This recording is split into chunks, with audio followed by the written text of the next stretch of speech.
Assalamualaikum warahmatullahi wabarakatuh. Di sini saya Maharani Safira Putri dengan NIM 223011029 ingin menjelaskan jawaban saya pada tugas pertemuan 4 mata kuliah tata kelola perusahaan dan manajemen risiko. Untuk pertanyaan itu, yang pertama, banyak perusahaan memiliki sistem manajemen risiko di atas kertas tetapi tetap mengalami kerugian besar atau bahkan keberangkutan.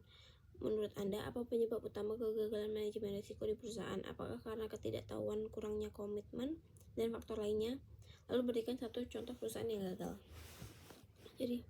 Jadi banyak perusahaan itu sebenarnya sudah memiliki sistem manajemen risiko yang formal, tetapi kegagalan tetap terjadi karena manajemen risiko hanya dijalankan sebagai dokumen administratif, bukan sebagai bagian nyata dari pengambilan keputusan.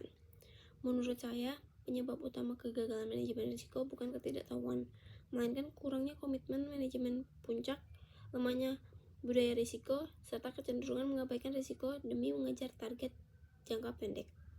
Selain itu, informasi risiko seringkali tidak digunakan secara optimal dan peringatan dari internal justru diabaikan.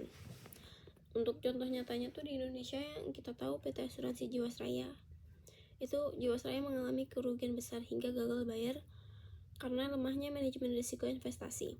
Perusahaan menempatkan dana dalam jumlah besar pada saham dan reksadana berisiko tinggi tanpa pengelolaan risiko yang memadai. Terus keputusan investasi tersebut tidak didasarkan pada prinsip kehati-hatian dan tidak diimbangi dengan mitigasi risiko yang jelas. Jika dikaitkan dengan prinsip manajemen risiko ISO 31000, kegagalan Jiwasraya itu menunjukkan pengabaian beberapa prinsip penting. Pertama, prinsip berdasarkan informasi terbaik diabaikan karena keputusan investasi tidak didukung analisa risiko yang memadai. Yang kedua, prinsip mengelola ketidakpastian tidak diterapkan dengan baik karena perusahaan tidak menyiapkan skenario ketika nilai investasi turun drastis.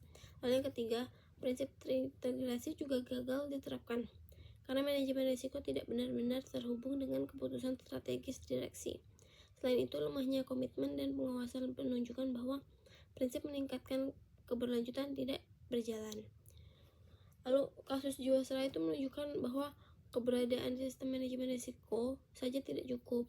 Manajemen risiko akan gagal jika tidak didukung dengan komitmen pemimpin, budaya risiko yang kuat, penggunaan data yang benar, serta keberanian untuk menahan keputusan risiko tinggi. Oleh karena itu, manajemen risiko harus dijalankan secara nyata, bukan secara formalitas, agar perusahaan dapat bertahan dan berkelanjutan. Sekian yang dapat saya sampaikan. Terima kasih.